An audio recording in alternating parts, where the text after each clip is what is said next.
సరే, ఓకే. ప్రభునామానికి మహిమ కలుగును గాక. చేరువచ్చిన మీ అందరికి కూడా నా హృదయపూర్వక వందనాలు తెలియజేస్తున్నాను. మనము గలతీ పత్రికను వివరించుకుంటూ ఉన్నాము. గలతీ పత్రికలో 3వ అధ్యాయంలో 21 నుండి 25 వచనాలు మనము గడిచిన వారాన చదువుకొని కొంతమేరకు బాల శిక్షకుడు అనేటువంటి పాఠం గురించి వివరించుకొని ఉన్నాము. మరొకసారి మనము 24-25 వచనాలు కనెక్టివిటీ కోసం బేస్ వర్సెస్గా చదువుకొని చిన్న ప్రార్థన చేసుకుని దేవుని సన్నిధిలో ముందుకు కొనసాగుదాం. 24-25 వచనాలు నేను చదువుతున్నాను. గలతీ పత్రిక 3వ అధ్యాయము 24-25 వచనాలు.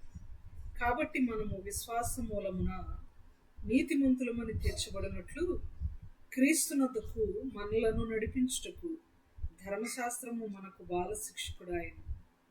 అయితే విశ్వాసము వెల్లడి ఆయను గనుక ఇక బాల శిక్షకుని క్రింద ఉండము. చిన్న ప్రార్థన చేసుకుందాం. ప్రేమ నమ్మకం కలిగిన మా ప్రియ పరలోకపు తండ్రి, పరిశుద్ధుడా, మహోన్నతుడా, మహాగణుడా, శ్రేష్టమైన, అమూల్యమైన, ఘనమైన, పవిత్రమైన మీ నామానికి ఎంతగానో వందనాలు, స్తోత్రాలు, స్తుతులు చెల్లించుకుంటున్నాం నాయన. ఇంతవరకు మీరు చేసిన ప్రతి మేలును బట్టి మీకు స్తోత్రములు అయ్యా. ఎందరికో లేని ఈ గొప్ప భాగ్యమును మీ సన్నిధిలో కూర్చొని మీ మాటలు ఆలకించే భాగ్యమును నాకును మాకు మీరు దయచేసినందుకై వందనాలు చెల్లిస్తున్నాం ప్రభా. మేము ఏ విషయంలోనూ గొప్పవారము కాదు, మంచివారము కాదు, శ్రేష్ఠులము కాదు. ఆయనను మీ కృప చొప్పున, మీ ఉచితమైన ప్రేమ చొప్పున ఆయన మీరు మమ్మల్ని దినదినము ప్రాణప్రాప్తులుగా ఉంచి, సజీవుల సంఖ్యలో ఉంచి, పోషిస్తూ, రక్షిస్తూ, సంరక్షిస్తూ ఉన్నందుకై వందనాలు చెల్లిస్తున్నాం ప్రభా. అయ్యా, ఇదిగోనైనా మీ యొక్క వాక్యం కొరకు, మీ సన్నిధి కొరకు ఆశతో, ఆసక్తితో ముందుగా వచ్చిన మీ బిడ్డలను బహుగా దీవించి ఆశీర్వదించండి నాయన. ఇదిగోనైనా మరి పాటల ద్వారా మీ నామమును ఘనపరిచిన ప్రతి బిడ్డను బహుగా దీవించి ఆశీర్వదించండి నాయన.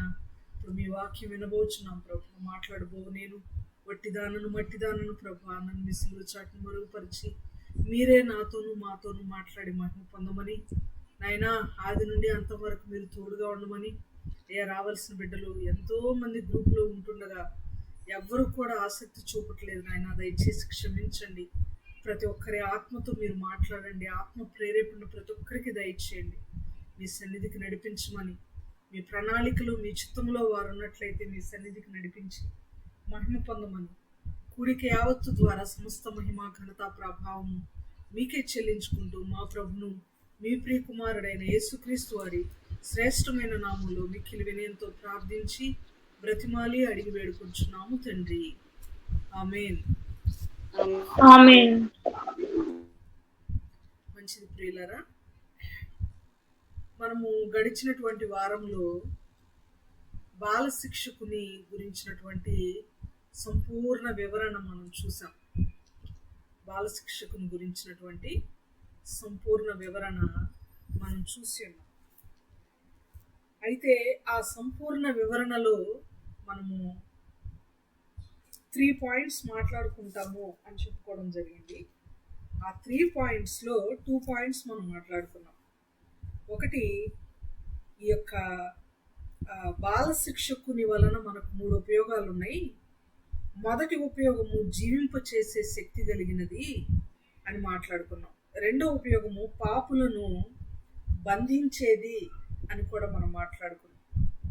తర్వాత మూడో ఉపయోగము ఈరోజు మనం మాట్లాడుకోబోతున్నాం. అదేంటంటే బాల శిక్షకుడు మనలను క్రీస్తునొద్దకు నడిపించేది. క్రీస్తునొద్దకు మనలను నడిపించేది.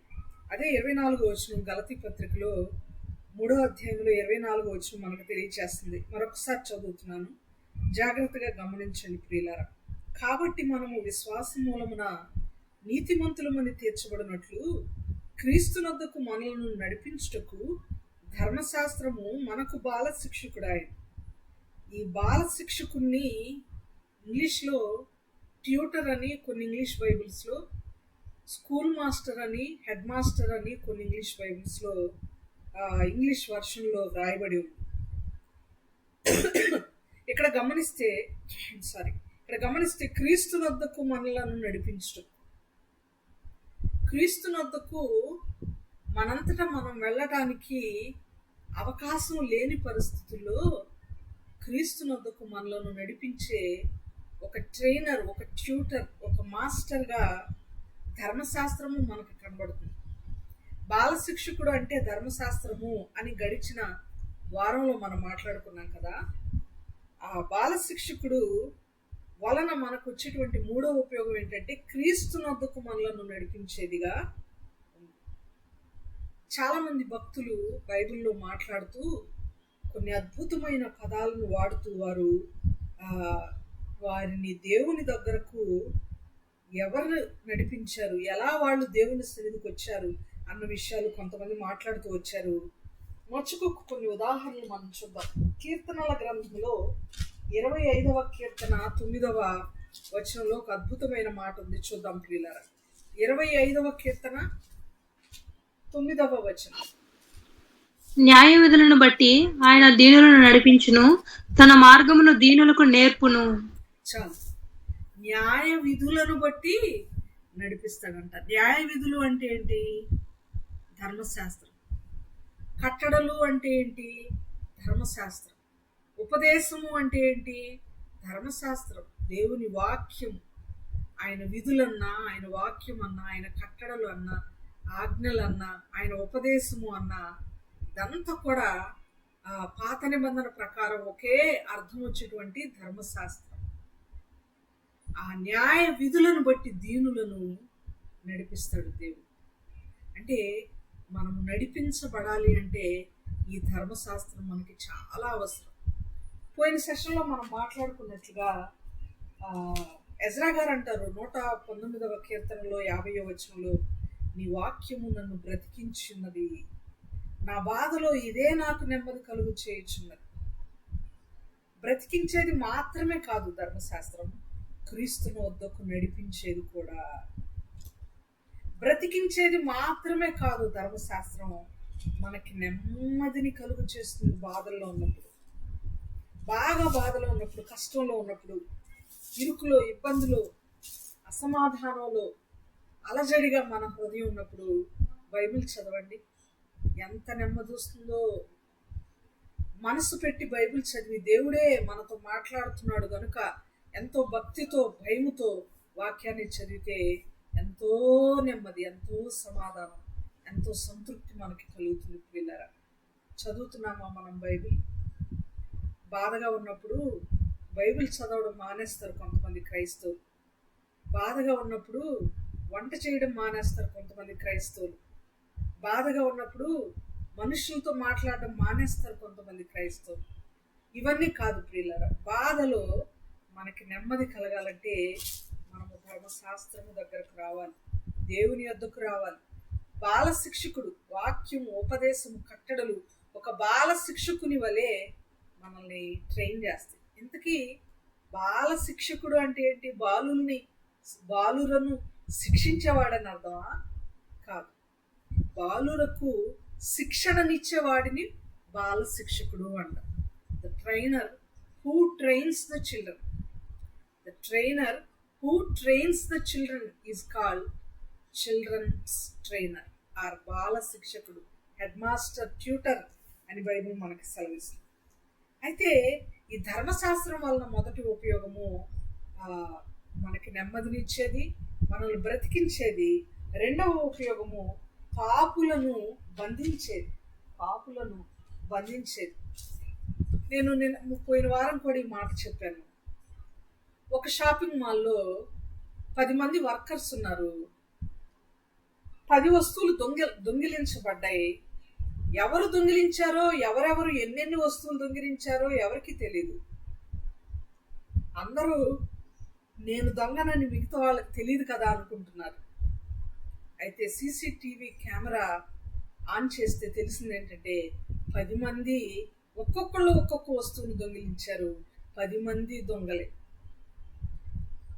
అంటే ఈ సీసీటీవీ ఫుటేజ్ అనేది లేకపోతే దొంగ ఎవరో, దొర ఎవరో ఎవరికీ తెలియదు. అందరూ దొరల్లాగే పైకి బిల్డప్ ఇస్తూ ఉంటారు. లోపల ఆంతర్యం నువ్వు దొంగవే అని చెప్పినా కూడా పైకి మాత్రం నేను దొరనే అన్నట్టుగా ఉంటారు. ధర్మశాస్త్రం కూడా సీసీటీవీ కెమెరా లాగా పాపులెవరో నీతిమంతులెవరో తెలియజేస్తుంది, పాపులెవరో పుణ్యాత్ములెవరో తెలియజేస్తుంది.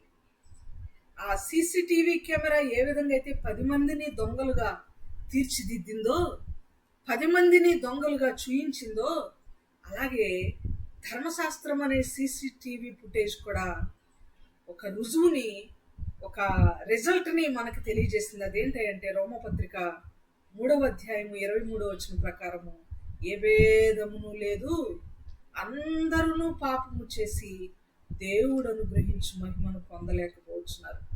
ధర్మశాస్త్రం అనే సీసీటీవీ కెమెరాలో మనందరము కూడా పాపులమే, లేకపోతే మనందరం పుణ్యాత్ముల్లాగా బిల్డప్ ఇస్తూ బ్రతికే వాళ్ళం. మనలో పాపం అనే జబ్బు ఒకటి ఉంది, ఒక అనారోగ్యం ఉంది, ఒక మైనస్ పాయింట్ ఉంది, ఒక బలహీనత ఉంది అని మనకి ఎప్పటికీ తెలిసేది కాదు ధర్మశాస్త్రం లేకపోతే. కాబట్టి పాపమును బంధించేదిగా ధర్మశాస్త్రం కనబడుతుంది. కాబట్టి ఇది కూడా మంచిదే. మనకి రోగి అనుకుంటాడు, హాస్పిటల్కి వెళ్ళక ముందు దాకా ఏమి లేదండి, కడుపు నిండా టైం కన్నా తిని కంటి నిండా నేను నిద్రపోతే నాకు ఎలాంటి అనారోగ్యం లేదు, నా ప్రాబ్లమే టైంకి తినకపోవడం, కంటి నిండా నిద్రపోకపోవడం, లేకపోతే నాలో ఏలో రోగం లేదు అని అనుకుంటాడు. కానీ అతనిలో ఉన్న రోగాలు ఏంటో తెలియాలి అంటే అతను హాస్పిటల్కి రావాలి, హాస్పిటల్లో తన బ్లడ్ ఇచ్చి చెకప్ చేయించుకోవాలి, ల్యాబ్కి కంపల్సరీగా వెళ్ళాలి. ల్యాబ్లో చెకప్ చేయించుకున్న తర్వాత ల్యాబ్ టెక్నీషియన్ని మనం మెడిసిన్ ఇవ్వమంటే ఇవ్వడు. నా రోగానికి నివృత్తిని ప్రసాదించు అని అతన్ని వేడుకుంటే అతను ఇవ్వడు. అతను మనకు చెప్పేది ఏంటంటే డాక్టర్ దగ్గరికి నువ్వు వెళ్ళాల్సిందే. నీలో ఏ బలహీనత ఉందో, ఏ ప్రాబ్లం ఉందో, ఏ ఇల్నెస్ ఉందో, ఏ జబ్బు ఉందో నేను చెప్పగలను అంతే. ఏ రోగం ఉందో చెప్పగలను. ఆ రోగానికి మందు నీకు మాత్రం నేను ఇవ్వను, నువ్వు డాక్టర్ దగ్గరికి వెళ్ళి డాక్టర్ దగ్గరికి తీసుకోవాల్సిందే అంటాడు. అదేవిధంగా in the same style, in the same way ధర్మశాస్త్రం కూడా నువ్వు పాపాత్ముడివి, నువ్వు పాపాత్మురాలివి అని మనకు తెలియజేస్తుంది. మరి నేను పుణ్యాత్మురాలని అయ్యేదెలా, నీతిమంతురాలుగా అయ్యేదెలా అంటే ధర్మశాస్త్రము నీతిమంతురాలుగా పుణ్యాత్మురాలుగా నేను నిన్ను మార్చలేను. నువ్వు నీతిమంతురాలుగా మార్చబడాలంటే, ఏ పాపము లేని దానవుగా బ్రతకాలి అంటే నువ్వు ఖచ్చితంగా దేవుని దగ్గరికి వెళ్ళాలి, క్రీస్తు వద్దకు వెళ్ళాలి. సో ఈ స్లిప్ తీసుకొని నువ్వు క్రీస్తు దగ్గరికి వెళ్ళు అని మనలో ఉన్న పాపమును, మనలో ఉన్న అనారోగ్యమును చూయించి ధర్మశాస్త్రము దేవుని దగ్గరకు మనల్ని నడిపిస్తుంది. సో ల్యాబ్ అవసరమా కాదా మనకి? రోగికి ల్యాబ్ అవసరం అంటారా, అవసరం లేదంటారా? అవసరమే. అవసరం. మరి పాపులము వాక్యానుసారముగా రోమపత్రిక 3:23లో చూస్తే ఏ భేదమును లేదు, అందరూ పాపము చేసి దేవుడు అనుగ్రహించి మహిమను పొందలేకపోతున్నారు అని చదువుతాం. 53వ యెషయా గ్రంథంలో కూడా 53వ అధ్యాయంలో మనమందరము గొర్రెల వలె త్రోవ తప్పిపోతుమి అని చదువుతాం. యాకోబు పత్రిక 4వ అధ్యాయం 3వ వచనంలో కూడా ఐ థింక్ 3:4లో ఏమనుంటుందంటే మనం అనేక విషయంలో తప్పిపోవచ్చున్నాము. ఒక విషయంలో కాదు, అనేకమైన జబ్బులు ఉన్నాయి మనకి, అనేకమైన బలహీనతలు ఉన్నాయి మనకి, మనలో ఎన్నో ప్రాబ్లమ్స్. అది ప్రాబ్లం అని మనం ఫీల్ అవ్వట్లా. విపరీతమైన షార్ట్ టెంపర్ మనకి, విపరీతమైన కోపం మనకి, కానీ అది తప్పు అని మనం భావించట్లా. బైబిల్ అంది కోపపడుడి గాని పాపము చేయకుడి అని చెప్పింది బైబిల్.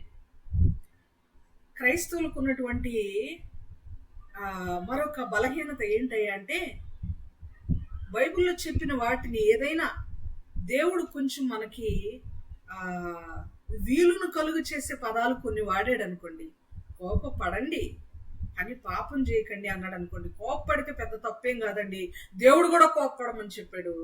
కానీ పాపం చేయొద్దని చెప్పాడు అంతే. నేనేం పాపం చేయట్లేదుగా, కోపం వస్తుంది, కోపాన్ని నేను చూపిస్తున్నాను అంతే అని సమర్థించుకుంటాడు మానవుడు. కానీ బైబిల్ చెప్తుంది కోపపడుడి గాని పాపము చేయకుడి అని చెప్పిన బైబిలే మరొక మాట కూడా చెప్తుంది. ఏమనంటే నరుని కోపము దేవుని నీతిని నెరవేర్చదు. నువ్వు కోపడుతున్నావేమో, అది అంత ఉపయోగకరమైంది కాదు. అది దేవుని నీతిని నెరవేర్చే పని కాదు. నీకు వచ్చే కోపం, కోపపడుడి గాని పాపము చేయకుడి అని ఏదైతే మనకు ఒక అవకాశం ఉందో, ఏదైతే పాపం కోపపడండి అని దేవుడు పర్మిషన్ ఇచ్చినట్లుగా మనం ఫీల్ అవుతున్నామో ఆ వచనాన్నే మనం పట్టుకుంటాం. కానీ నరుని కోపము దేవుని నీతిని నెరవేర్చదు అన్న వచనాన్ని మాత్రం మనం పట్టుకోం. క్రైస్తవునికి ఉన్నటువంటి biggest negative intensity, negative intentions, క్రైస్తవులకున్న బిగ్గెస్ట్ నెగిటివ్ ఇంటెన్షన్స్ ఏంటంటే దేవుడే మనల్ని కోపపడమన్నట్టుగా ఫీల్ అయిపోతూ ఉంటాం. కోపపడుడి కానీ పాపము చేయకుడి అని అంటే కొన్ని విషయాల్లో ఎవరైనా మన దేవుని నిందించినప్పుడు, దేవుని నామమునకు అవమానంగా బ్రతికినప్పుడు, దేవుని నామము దూషణ పాలయ్యే విధంగా బ్రతికినప్పుడు ఏమవుతూ ఉంటుందంటే బాధ ఎక్కువ అవుతూ ఉంటుంది. బాధ మాత్రమే కాదు, కోపం వస్తూ ఉంటుంది. పౌలు గారికి కూడా కోపం వచ్చింది కదా.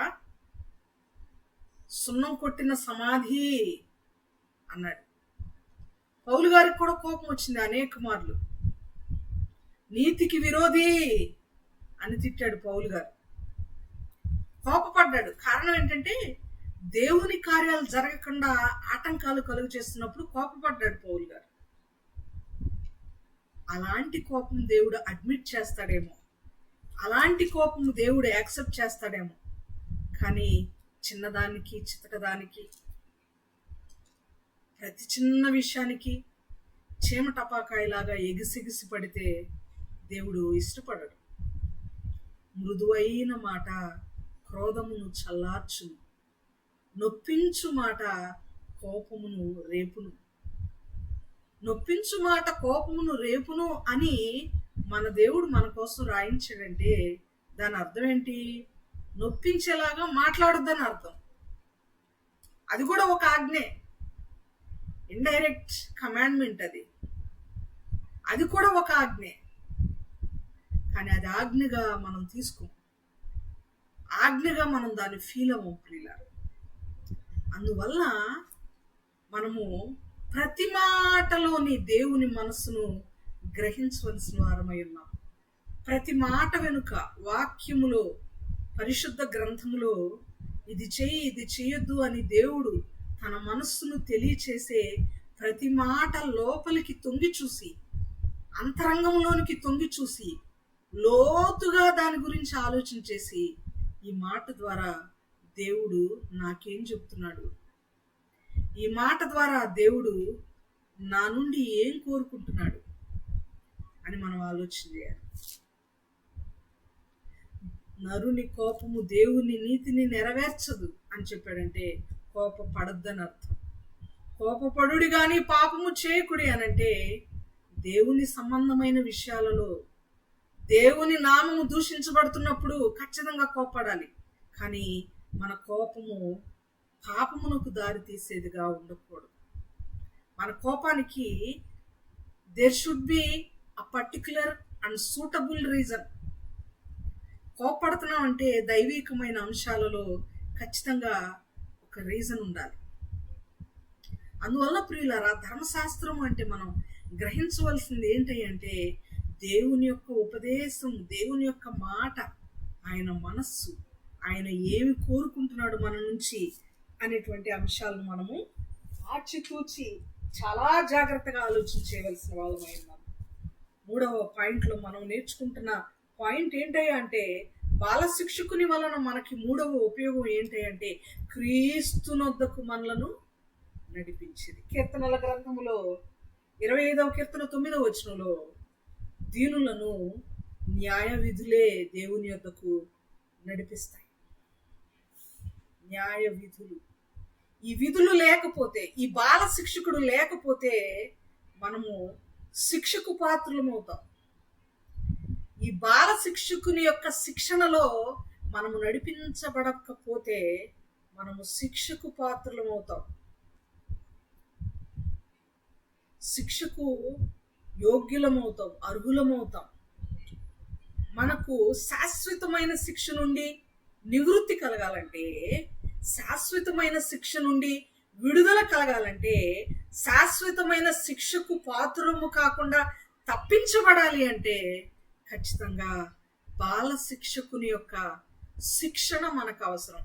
బాల శిక్షకుడు అంటేనే బాలురను శిక్షించేవాడని కాదండి అర్థం.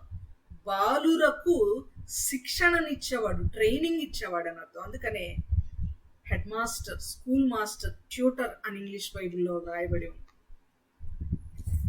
అయితే చాలా మందికి నచ్చని విషయం ఏంటంటే, మనకి శిక్షణనిచ్చే వాళ్ళు ఉంటే మనకి చాలా వరకు నచ్చదు.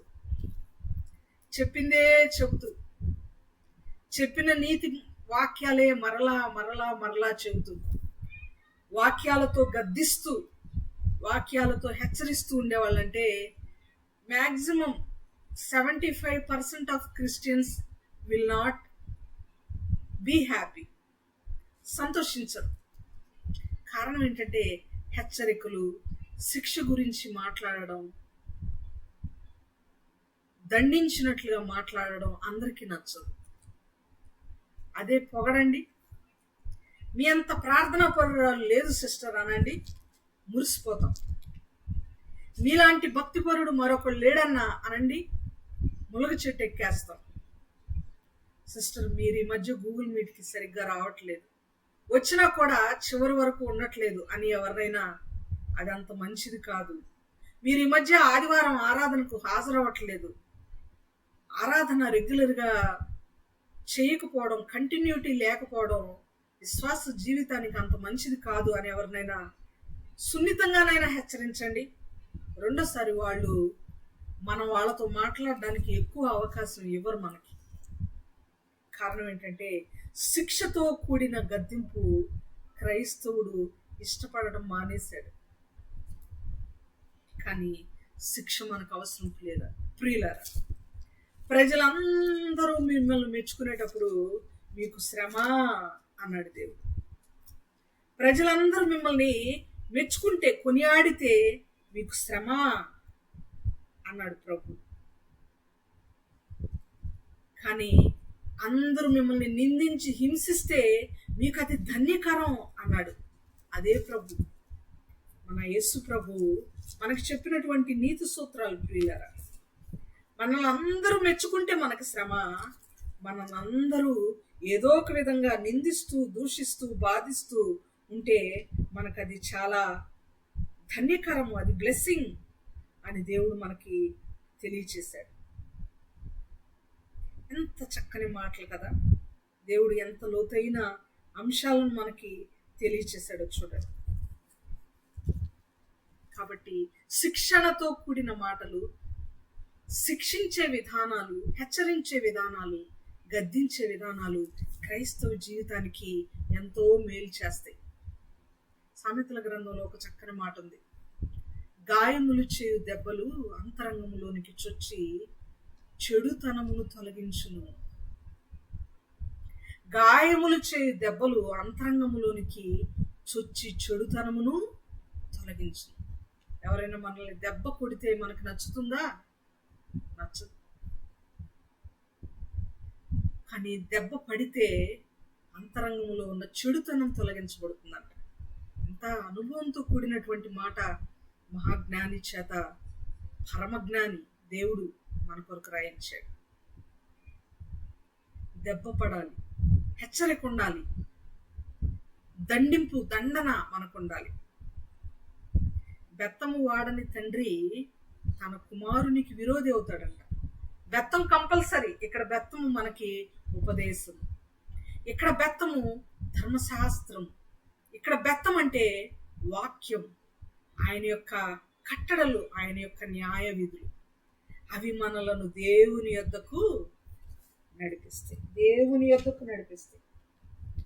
మనంతట మనము దేవునిని చేరుకొనలేని పాపపు స్థితిలో మనం ఉన్నప్పుడు మనము ఈ బెత్తము ద్వారానే, ఈ వాక్యము ద్వారానే, వాక్యం విని అంగీకరించి ఆచరించడం ద్వారానే దేవుని యొక్క సాన్నిహిత్యంలోనికి మనము ప్రవేశిస్తాము, ఆయనకు మనం దగ్గర అవుతాం అని మనం గుర్తుపెట్టుకోవాలి ప్రియులారా.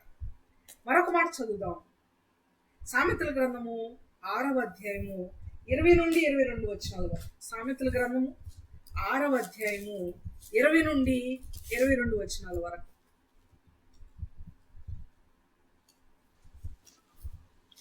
నా కుమారుడా, నీ తండ్రి ఆజ్ఞను గైకొనుము, నీ తల్లి ఉపదేశమును త్రోసివేయకుము.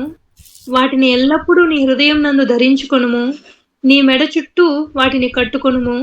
నీవు త్రోవను వెళ్ళినప్పుడు అది నిన్ను నడిపించును, నీవు పండుకొనున్నప్పుడు అది నిన్ను కాపాడును, నీవు మేలుకొనున్నప్పుడు అది నీతో ముచ్చటించును. చాలు సిస్టర్, ఇంత చక్కగా చదివి సహాయం చేశారు. Thank you sister. ఇక్కడ గమనిస్తే తండ్రి ఆజ్ఞ, తల్లి ఉపదేశం ఎల్లప్పుడూ నీ హృదయమునందు ధరించుకొను. ధరించడం హృదయంలో ఉండాలి. మనము చేతుల మీద రాసుకుంటాం కొన్నిసార్లు వాక్యాలు. కొన్నిసార్లు క్రిస్మస్ వస్తుందంటే జీసస్ అని గోరింటాకు పెట్టుకుంటుంటారు చిన్నపిల్లలు. క్రాస్ లేక జీసస్ అన్న ఆ సింబల్తో ఉన్నటువంటి అక్షరాలు ఉన్నటువంటి పెండెంట్స్ మెడలో వేసుకుంటూ ఉంటారు. జీసస్ అని చిన్న అక్షరాలతో ఉన్నటువంటి రింగ్, ఉంగరం పెట్టుకుంటూ ఉంటారు. ఇక్కడ ధరించడము ఫిజికల్ గా ధరించడం అవుతుంది. అది చాలా కష్టపడి, నేను చాలా కష్టపడి 2016వ సంవత్సరం 15వ సంవత్సరంలోనో మా పాపకి నేను కష్టపడిన డబ్బులతో ఒక చిన్న చైన్ కొన్నాను. ఇంకా నేను ఆ చైన్ కొనడానికి కొంత డబ్బులు తగ్గితే పాస్టర్ గారి సహాయం తీసుకున్నాను.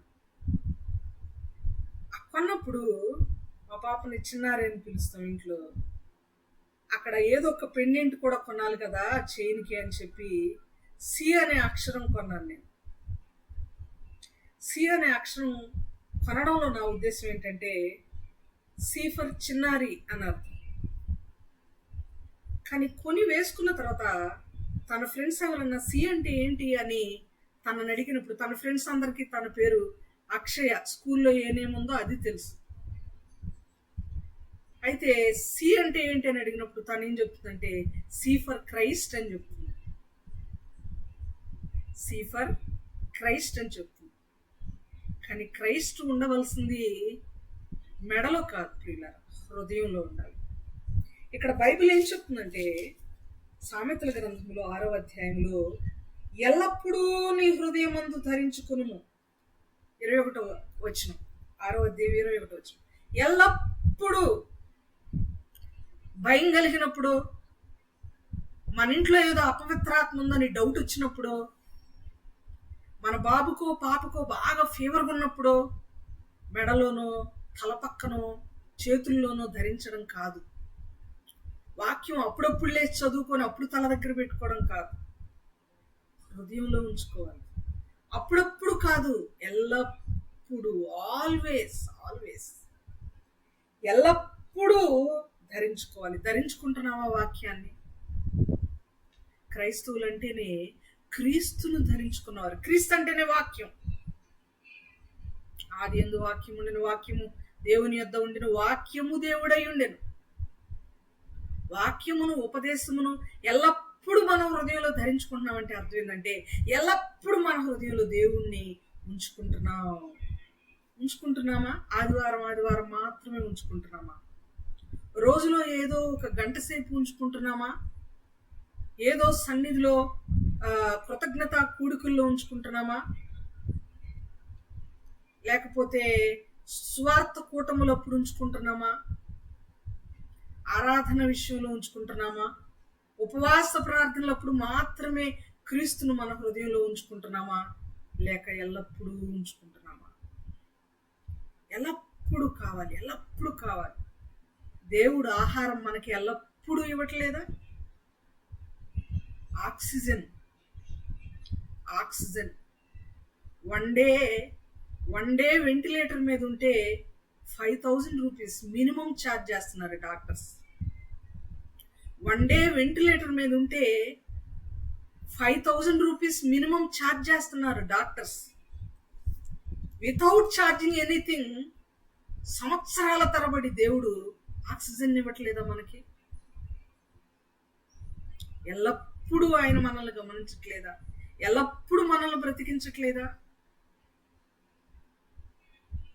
డయాలసిస్ కి 1 అవర్కి 1,000 రూపీస్ ఛార్జ్ చేస్తున్నారు.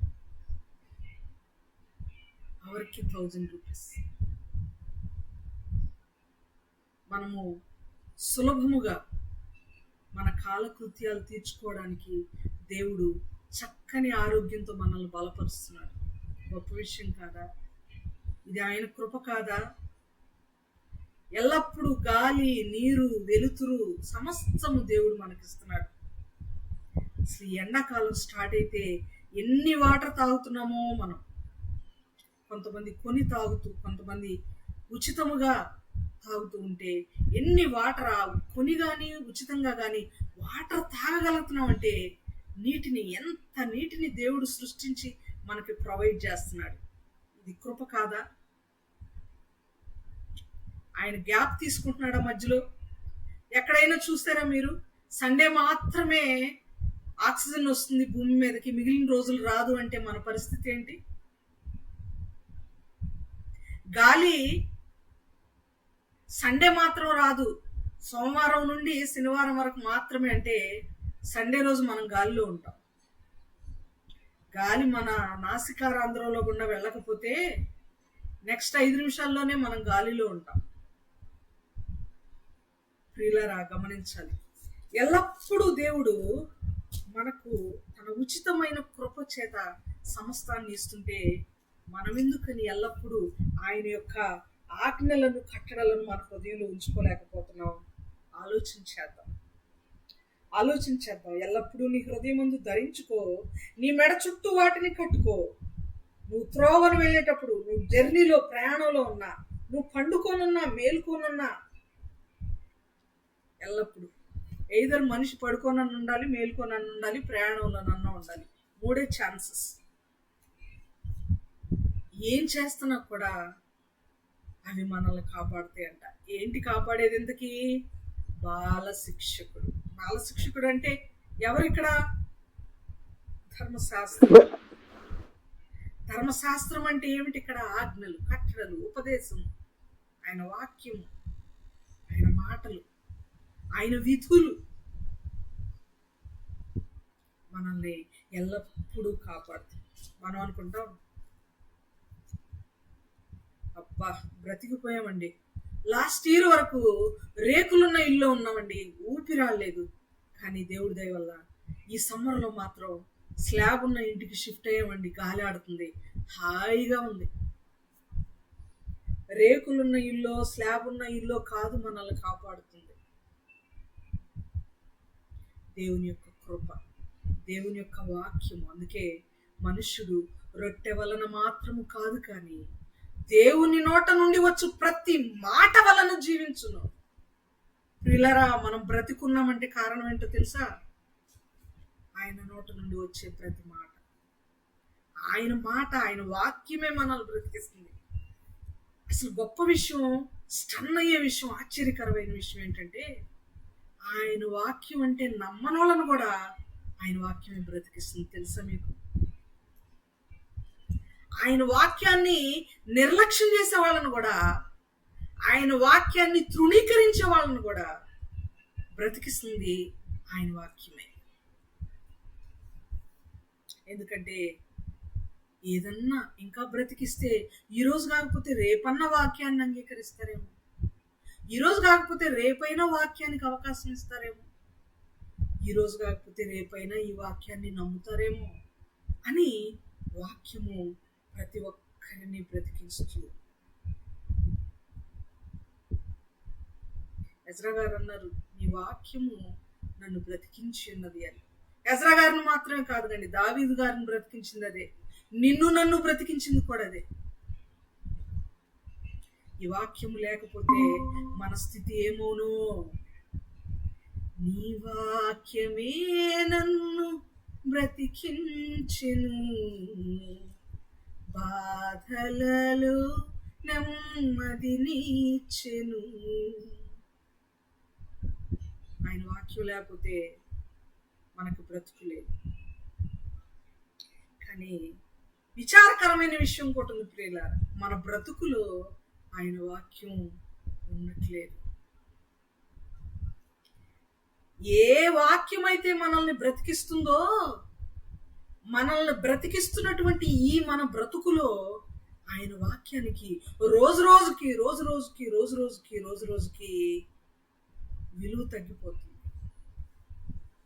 సమయం తగ్గిపోతుంది, స్థానం తగ్గిపోతుంది, స్థలం తగ్గిపోతుంది. గుర్తుపెట్టుకోవాలి, ఆలోచన చేయాలి. మనల్ని బ్రతికించేది వాక్యము. 3వ పాయింట్లో మనం ఉన్నాం. క్రీస్తునొద్దకు మనలను నడిపిస్తుంది, మనతో ముచ్చటిస్తుంది, అన్ని వేళలా మనతో ముచ్చటిస్తుంది. మనము ఎల్లప్పుడూ ఆ బాల శిక్షకుని లేక వాక్యమును మన హృదయంలో ధరించి ఉండాలి. ఒక చిన్న డిఫరెన్స్ ని నేను మీకు చెప్పి ముగిస్తాను.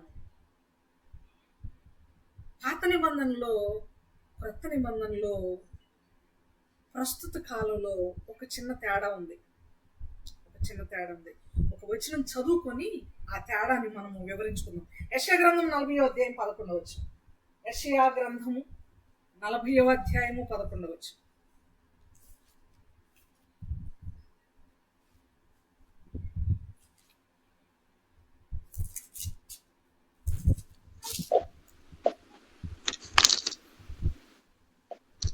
గొర్రెల కాపరి వలె ఆయన తన ముక్కను మేపును, తన బాహువుతో గొర్రె పిల్లలను కూర్చి రొమ్మున ఆనించుకుని మోయును, పాలిచ్చి వాటిని ఆయన మెల్లగా నడిపించును.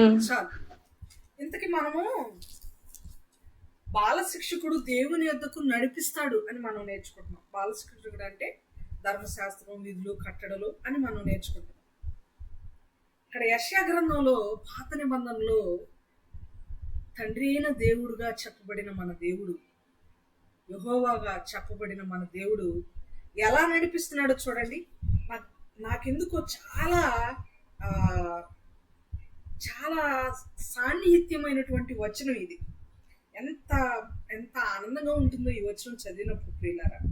గొర్రెల కాపరి వలె ఆయన తన మందను మేపును. కాపరి ఎలా మేపుతాడు? గొర్రెలను అలా మేపును.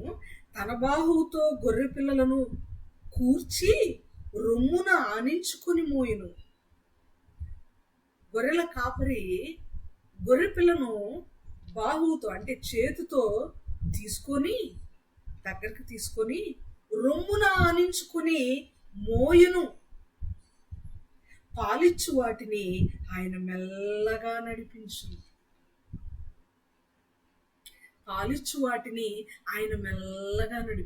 ఇక్కడ గొర్రెల కాపరి అంటే మన దేవుడు,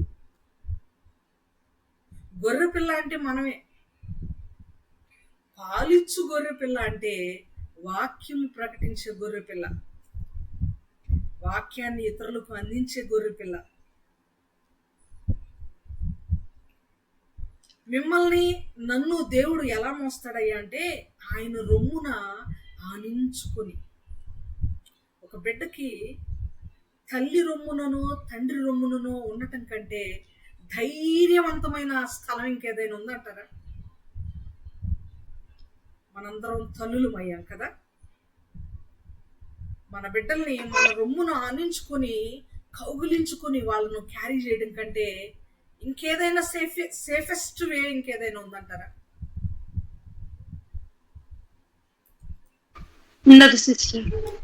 ఎంత సేఫెస్ట్ ప్లేస్ కదా. అంత సేఫ్ గా దేవుడు మనల్ని మోస్తున్నాడు. మనం అనుకుంటాం, అమ్మో ఈ భారం మోయలేకపోతున్నానండి, ఈదలేకపోతున్నానండి, సంసార సాగరాన్ని ఈదలేకపోతున్నానయ్యా, నేను మోయలేకపోతున్నాను ఈ ఆర్థిక భారం, ఈ మానసిక ఇబ్బందిని మోయలేకపోతున్నాను, ఈ ఆరోగ్య ఇబ్బందిని, అనారోగ్య భారాన్ని భరించలేకపోతున్నాను. ఒక్కొక్కసారి బాగా నెక్ పెయిన్ వచ్చినప్పుడు, హ్యాండ్ పెయిన్ వచ్చినప్పుడు నేను అనుకుంటా ఉంటాను, ప్రభా ఎన్నాళ్ళు ప్రభా నేను ఇది మోయాలి. బైబిల్ చదివితే మెడ నొప్పి వస్తుంది, కళ్ళు నొప్పి వస్తుంది, చెయ్యి నొప్పి వస్తుంది. అయ్యా నా బిడ్డలకు వండి పెట్టుకుంటున్న చెయ్యి నొప్పి వస్తుంది, ఎముకలు అరిగిపోతున్నాయి. ఏంటి ప్రభా ఇంకెంతసేపు నేను ఈ బాధను భరించిన ప్రభా. ఏడుపు వచ్చేస్తూ ఉంటుంది, బాధ. అయ్యో ఈ అనారోగ్యాన్ని నేను భరించలేను ప్రభా అనిపిస్తూ ఉంటుంది. పెద్దగా కేకలేయాలి దేవుని దగ్గర అనిపిస్తూ ఉంటుంది. అనిపించినప్పుడల్లా కొద్దిసేపటికి ఈ వచనమే గుర్తొస్తున్నా, ఆయన మనలను తన రొమ్మున ఆనించుకొని మోస్తున్నాడు. మోస్తుంది మనం కాదు. అంతేకాదు, పాలిచ్చు వాటిని ఆయన మెల్లగా నడిపించును. ఫాస్ట్గా నడిపిస్తే తడబడతామేమో. ఫాస్ట్గా నడిపిస్తే గొర్రెలకి రోడ్డు మీద ఉన్న రాళ్ళు గుచ్చుకోవచ్చు, రోడ్డు మీద ఎగుడు దిగుల్లో గొర్రె పడిపోవచ్చు, రోడ్డు పక్కన అటువైపు ఇటువైపు ఉన్న పిల్ల కాలువల్లో గొర్రె స్లిప్ అయిపోయి పడిపోవచ్చు, అటు ఇటు వాహనాలు ఉంటాయి, వాహనం కిందకి వెళ్ళొచ్చు, ప్రాణ సంకటం ఉంటుంది, ప్రాణానికి ప్రమాదం ఉంటుంది. అందుకని పాలిచ్చే వాటిని మెల్లగా నడిపిస్తాడంట దేవుడు. మనలను ఆయన తన రొమ్మును ఆనించుకొని నడిపిస్తాడు. నేను ఎందుకు ఈ మాట గుర్తు చేశాను, ఇక్కడ ధర్మశాస్త్రం ఏముంది అని ఆలోచన చేస్తే, పాత నిబంధనలో ఎస్పెషల్లీ యెషయా గ్రంథంలో మరో 2 వచనాలు కూడా మీకు చూపిస్తాను. యెషయా గ్రంథంలో ఆయన తండ్రి అయిన దేవుడుగా ఉంటూ మనల్ని నడిపించేవాడుగా ఉన్నాడు పాత నిబంధన అంతట్లో కూడా. మరొక వచనం చదువుదామా? 49వ అధ్యాయం 10వ వచనం. యెషయా గ్రంథము 49వ అధ్యాయము 10వ వచనం ప్లీజ్. యెషయా గ్రంథము 49వ అధ్యాయము 10వ వచనం.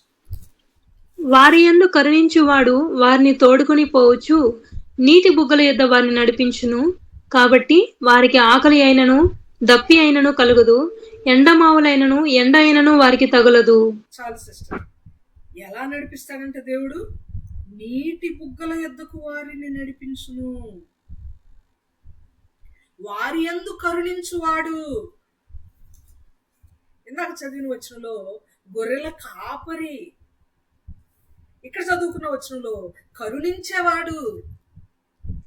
కాపరి మాత్రమే కాదు ఆయన, నడిపించేవాడు మాత్రమే కాదు ఆయన, కరుణించేవాడు. కనికర సంపన్నుడండి మన దేవుడు, జాలి లేని దేవుడు కాదు. కష్టాల్లో ఉన్నా, ఇబ్బందుల్లో ఉన్నా, ఏడుస్తున్నా, బాధతో నొప్పితో అరుస్తూ ఉన్నా, అయ్యో నేను భరించలేని అనారోగ్యంతో ఉన్నాను ప్రభా, పొద్దుగూకుల హాస్పిటల్కి వెళ్ళాల్సి వస్తుంది ప్రభా, అయ్యా నా మెడ నొప్పి అయ్యా, నా కాలు నొప్పి అయ్యా, తలనొప్పి అయ్యా అని మనం కేకలేస్తూ మొరపెడుతుంటే, బాధపడుతుంటే, ఆయన జాలి లేకుండా ఉండే సైకో కాదు మన దేవుడు. మన దేవుడు కనికర సంపన్నుడు. మన దేవునికి ఉన్నటువంటి బిరుదుల్లో కరుణామయుడు మరెవరికి లేదు ఆ బిరుదు. భూమి మీద, భూమి కింద ఎక్కడ కూడా కరుణామయుడు అనే పేరు ఎవరికి చెందదు. కృపామయుడు ఎవరికి చెందదు ఆ పేరు. దయామయుడు ఎవరికి వర్తించదు ఆ పేరు. పెట్టుకుంటే పెట్టుకున్నారు గాక.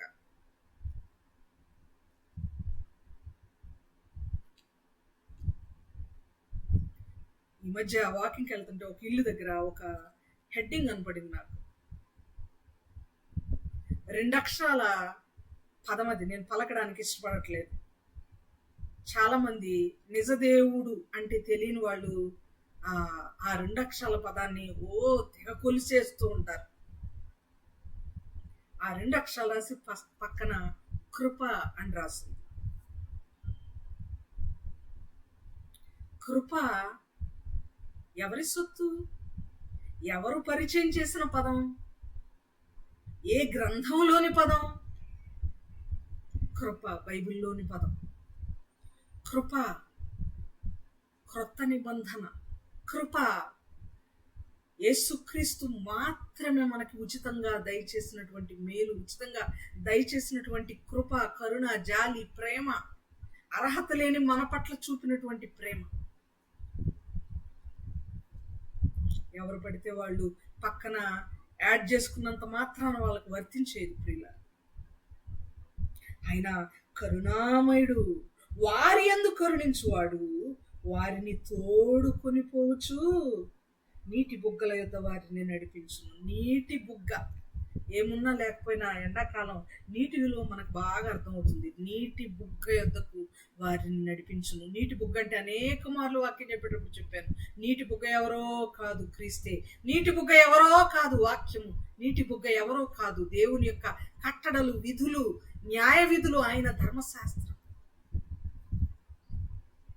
ధర్మశాస్త్రము క్రీస్తునొద్దకు నడిపిస్తుంది అని గలతీ పత్రిక 3వ అధ్యాయము 24వ వచనం తెలియజేస్తుంటే, యెషయా గ్రంథం 49వ అధ్యాయం 10వ వచనం ఏం తెలియజేస్తుందో తెలుసా? ఆ ధర్మశాస్త్రము దగ్గరకు, ఆ నీటి బొగ్గు దగ్గరకు దేవుడు, తండ్రి అయిన దేవుడు నడిపిస్తున్నాడు. అంటే ఒకదానికి ఒకటి ఇంటర్లింక్డ్ గా మనకి కనబడుతుంది. చూడండి, ఇంటర్లింక్డ్. వాక్యము దగ్గరకు దేవుడు మనల్ని నడిపిస్తుంటే వాక్యము మనలను దేవుని యొద్దకు నడిపిస్తుంది. వాక్యం అంటే ఇక్కడ ధర్మశాస్త్రం. ధర్మశాస్త్రం అంతేకాదు, ఎలా నడిపిస్తుందంటే దప్పిక ఉండదు, వాళ్ళకి ఆకలి ఉండదు, ఎండమావులైన ఎండ అయిన వారికి తగ్గ సేఫెస్ట్ గా, క్షేమదాయకంగా. క్షేమం, ఆరోగ్యమే మహాభాగ్యం అన్నారు పెద్దలు. బాగున్నారా? నేను ఊరు వెళ్తే చాలా నెలల తర్వాత, చాలా కాలం తర్వాత చూస్తే ఫస్ట్ నేను పెద్దవాళ్ళైన వారిని ఆరోగ్యంగా ఉన్నారా అని అడుగుతాను. ఏం ఆరోగ్యంలేమ్మా, షుగర్ వచ్చింది, బీపీ వచ్చింది, థైరాయిడ్ వచ్చింది, అన్నీ వచ్చేసాయి, కాడి రమ్మంటుంది, ఊరు పొమ్మంటుంది అంటారు. ఆరోగ్యం చాలా ఇంపార్టెంట్. ఆరోగ్యంగా ఉంటే ఏదైనా ప్రపంచాన్ని నేను జయించగలను అని అనుకుంటాడు మనిషి. కానీ ఆ ఆరోగ్యంగా మనం ఉండాలన్నా కూడా దేవుని చేత నడిపింపబడే స్థితిలో ఉండాలి. దేవుని హ్యాండ్ ఓవర్లో మనం ఉండాలి. ఆయన రెక్కల నీడలో మనకు ఆరోగ్యం ఉంది, ఆయన రెక్కల క్రింద మనకు ఆరోగ్యం ఉంది. ఆయన అంటున్నాడు, వాళ్ళకి ఎండ దెబ్బ కూడా తగలకుండా, ఆకలి దప్పిక లేకుండా నడిపిస్తారంట. మరొక వచనం యెషయా గ్రంథంలోని ఈ 3వ వచనం చదివిన తర్వాత ఈ 3 వచనాలకి ధర్మశాస్త్రానికి లింక్ ఏంటో తెలియజేస్తాను. 58వ అధ్యాయము 11వ వచనం, అదే యెషయా గ్రంథం 58:11. 58:11.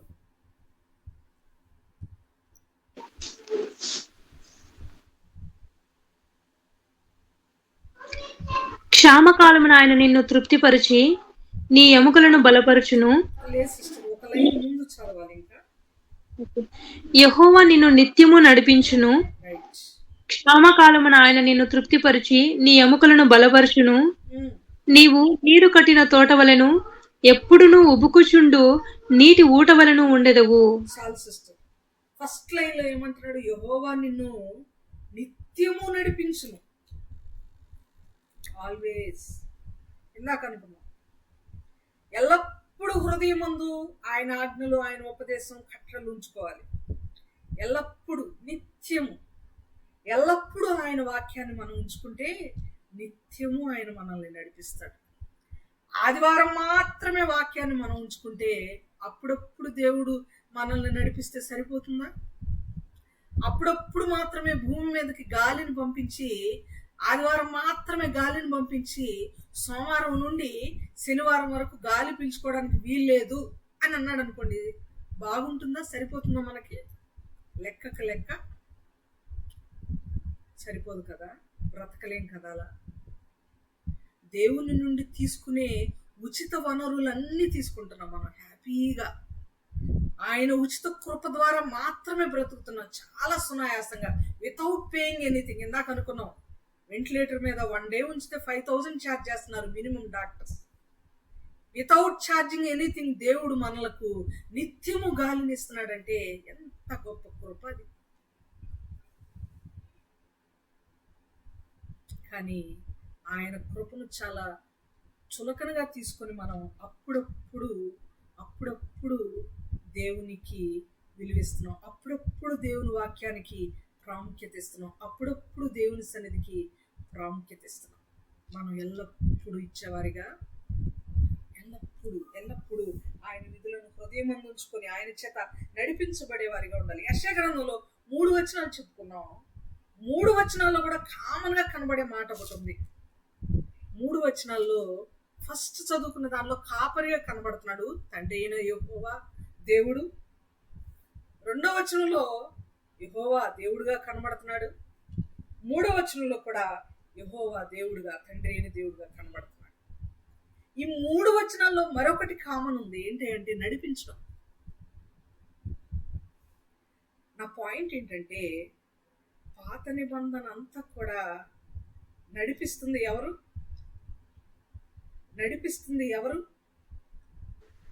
యెహోవా దేవుడు, దేవుడైనా యెహోవా. గలతీ పత్రిక 3వ అధ్యాయం 24లో దేవుడి దగ్గరికి నడిపిస్తుంది ఎవరు? ధర్మశాస్త్రము ఈజ్వల్ టు బాలశిక్షకుడు. బాలశిక్షకుడు కన్నా ధర్మశాస్త్రం అన్న ఒకటే. పాత నిబంధనలో నడిపిస్తుంది తండ్రి అయిన దేవుడు. క్రొత్త నిబంధనలో నడిపిస్తుంది ఎవరు? ఒకసారి చూద్దామా.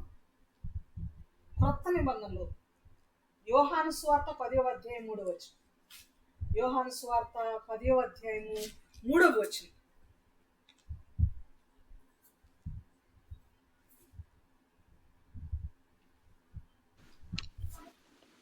అతనికి ద్వారపాలకుడు తలుపు తీయును, గొర్రెలు అతని స్వరం వినును.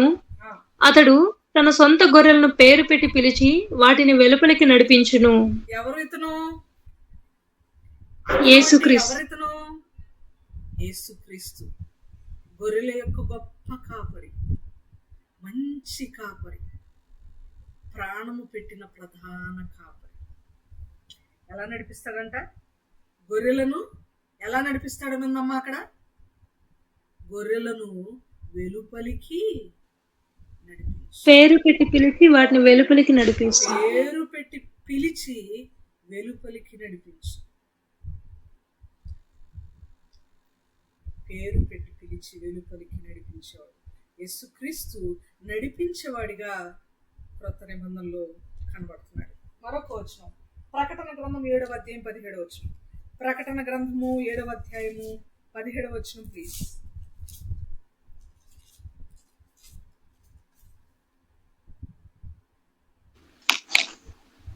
ఏలయనగా సింహాసన మధ్యమందుండు గొర్రెపిల్ల వారికి కాపరి అయి జీవజలముల బుగ్గల ఎదుకు వారిని నడిపించును. దేవుడే వారి కన్నుల నుండి ప్రతి బాష్ప బిందువును తుడిచివేయును. చాలు సిస్టర్. ఇక్కడ గొర్రె పిల్ల వారికి కాపరి అయి జీవజలముల బుగ్గల యొద్దకు వారిని నడిపించును. గొర్రెల కాపరి యెషయా గ్రంథంలో నీటి బుగ్గల యొద్దకు గొర్రెలను నడిపిస్తుంటే, ప్రకటన గ్రంథంలో యేసుక్రీస్తు గొర్రె పిల్లగా జీవజలముల బొగ్గ యొద్దకు నడిపిస్తున్నాడు దేవుణ్ణి నమ్మిన వారిని. సో క్రొత్త నిబంధనలో నడిపిస్తుంది ఎవరు? యేసుక్రీస్తు నడిపించేవాడుగా కనబడుతున్నాడు.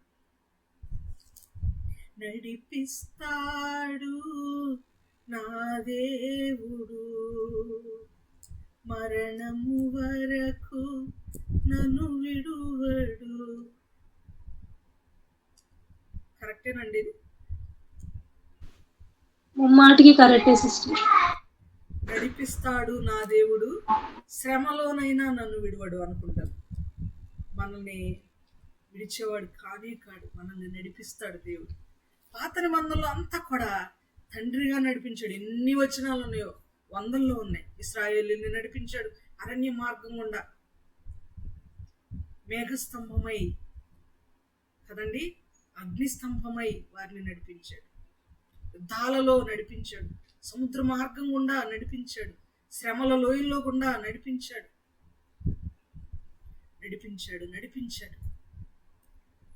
క్రీస్తు కూడా నడిపించాడు. అందుకే మనం నడిపించు నానావా, నడిపించు నా నావ, ఈ లోకం అనే సముద్రంలో కూడా నా నావను నడిపించయ్యా అని మనం వేడుకుంటుండాలి. ఎవరు పాడట్లేదు అసలు ఆ పాట. మాసిలామణి గారు తన జీవితాన్నంతా రంగరించి ఎంత గొప్ప పదాలు వాడు రాశారండి. అసలు ఆయన ఎంత గొప్ప పాట. విలువ తెలియని మూర్ఖులు ఎలా పడితే అలా ఎక్కడ పడితే అక్కడ వాడుతున్నారు ఆ పాట. నడిపించేవాడు మన దేవుడు, నడిపించేవాడు మన దేవుడు. పాత నిబంధనలో చూసాం, క్రొత్త నిబంధనలో చూసాం. మరి ప్రస్తుతం మనల్ని నడిపిస్తుంది ఎవరు? Any idea? ఆదరణకర్త. Exactly correct. యోహాను సువార్త 16వ అధ్యాయం 13వ వచనం. యోహాను సువార్త 16వ అధ్యాయము 13వ వచనం.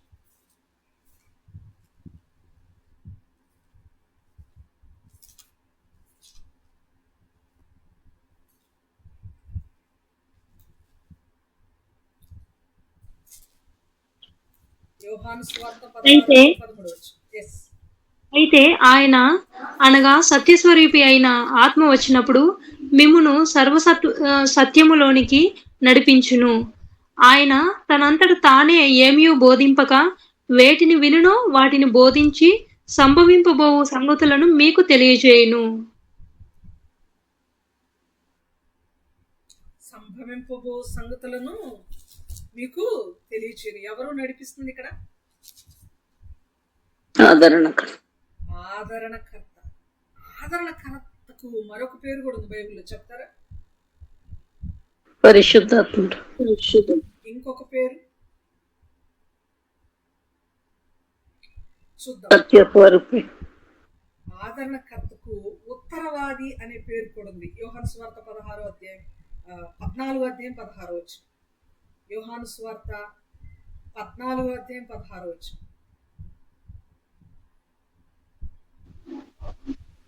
నేను తండ్రిని వేడుకుందును, మీ యొద్ద ఎల్లప్పుడూ నుండిపై ఆయన వేరొక ఆదరణకర్తను అనగా సత్యస్వరూపి యొక్క ఆత్మను మీకు అనుగ్రహించును.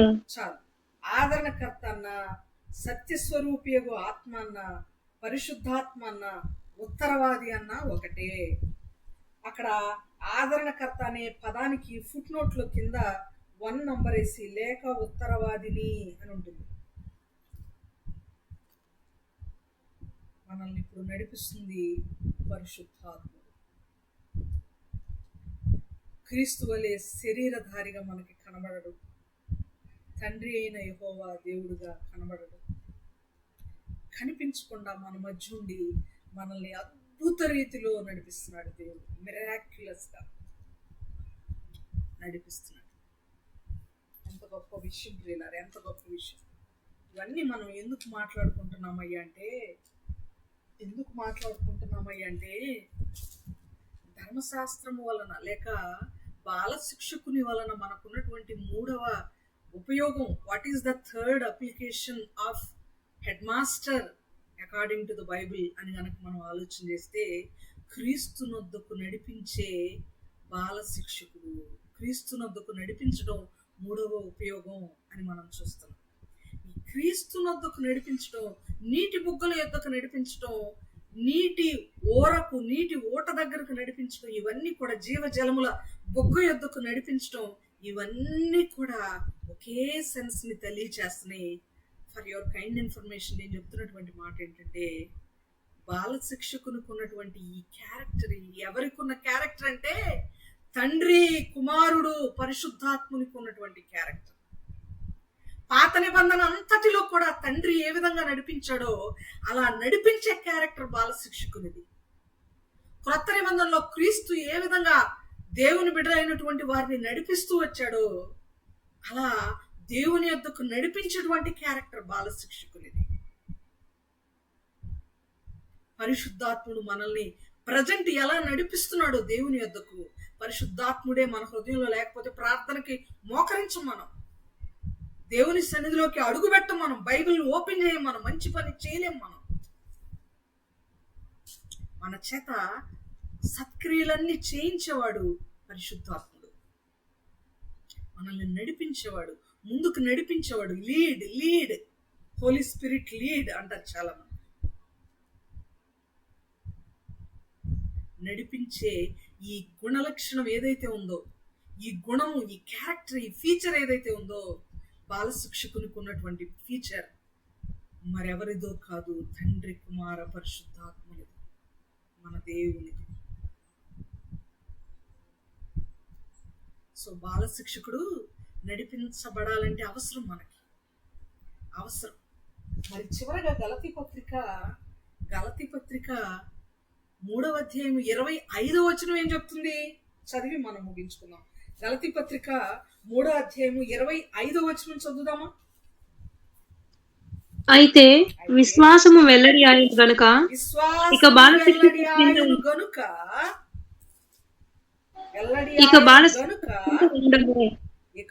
శిక్షకుని క్రింద ఉండవు. అంతేనమ్మా? విశ్వాసం వెల్లడి ఆయన గనుక ఇక బాల శిక్షకుని క్రింద ఉండవు. అంటే ఎలా ఉన్నాడు దేవుడు? ఎంతవరకు నడిపిస్తున్నాడు? క్షమించండి, బాల శిక్షకుడు ఎంతవరకు నడిపిస్తున్నాడు? విశ్వాసం దగ్గరకు వచ్చే వరకు. విశ్వాసం అయిపోయిన తర్వాత ప్రజెంట్ మనల్ని నడిపిస్తుంది ఎవరై అంటే పరిశుద్ధాత్ముడు.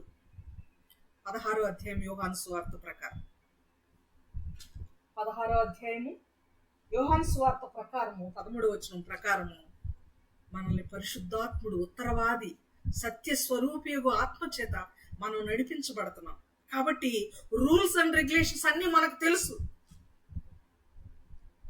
రూల్స్ అండ్ రెగ్యులేషన్స్ అన్ని మనకి ఆటోమేటిక్ గా తెలుసు. సైకిల్ నేర్చుకునే పిల్లోడికి సైకిల్ నేర్పించే అంతటి వరకే, సైకిల్ పట్టుకొని నేర్పించే అంతటి వరకే ట్రైనర్ అవసరం. ఒక్కసారి సైకిల్ తొక్కడం వచ్చిన తర్వాత ట్రైనర్ తో పని లేదు. ఇంకా సైకిల్ ని ఎలా బ్యాలెన్స్ చేసుకోవాలి, ఎక్కడ సైకిల్ బెల్ నొక్కాలి, ఎక్కడ బ్రేక్ వేయాలి, ఎక్కడ ఎలా ఆపి దిగాలి, ఎలా స్టాండ్ వేయాలి, సైకిల్ నేర్చుకున్న పిల్లడికి వచ్చేస్తుంది. అలాగే బైక్ డ్రైవింగ్ అయినా, కార్ డ్రైవింగ్ అయినా, ఆటో డ్రైవింగ్ అయినా, ఏదైనా ఒకసారి హౌ టు డ్రైవ్ అనేది మనం నేర్చుకున్న తర్వాత ట్రైనర్ తో పని లేదు పిల్లలు. ఒక్కసారి విశ్వాసము దగ్గరకు విశ్వాసులుగా మనం మారిన తర్వాత, ఆయన రక్తంలో కడుగుబడిన తర్వాత, మంచి ఏదో చెడోదో గుర్తెరిగిన తర్వాత బాల శిక్షకునితో పని లేదు. ఎందుకంటే ఆ బాల శిక్షకుడు మొత్తం నేర్పించేస్తాడు మనకి. అందుకని మనము అడ్మిట్ చేసి క్రీస్తుని అంగీకరించి ప్రభు యొక్క కృప కిందకు వచ్చేసాం. మనం we are certified believers as per the Christ. దేవుని యొక్క ముద్ర ఉంది మనకి. ఆయన మనల్ని ఆమోదించేసాడు. ఇంకా అవసరం లేదు బాల శిక్షకుడు. అందువలన 25వ వచనం చెప్పే మాట ఏంటంటే, విశ్వాసము దగ్గరకు వచ్చినప్పుడు మనము విశ్వాసులమైన తర్వాత, విశ్వాసులమని వెల్లడైపోయింది, రుజువైపోయింది, డిక్లేర్ చేయబడిన తర్వాత ఇక నుంచి మనకి బాల శిక్షకుని క్రింద ఉండాల్సిన అవసరము ఉండదు. ఈరోజు పాఠం మొదట్లో చెప్పాను నేను, బాల శిక్షకుడు అంటే బాలురను శిక్షించేవాడని కాదు, బాలురకు శిక్షణనిచ్చేవాడని అర్థం. ఇంతకీ ఈ శిక్షణ ఎవరికి అంటే అకార్డింగ్ టు పాల్స్ లెటర్స్.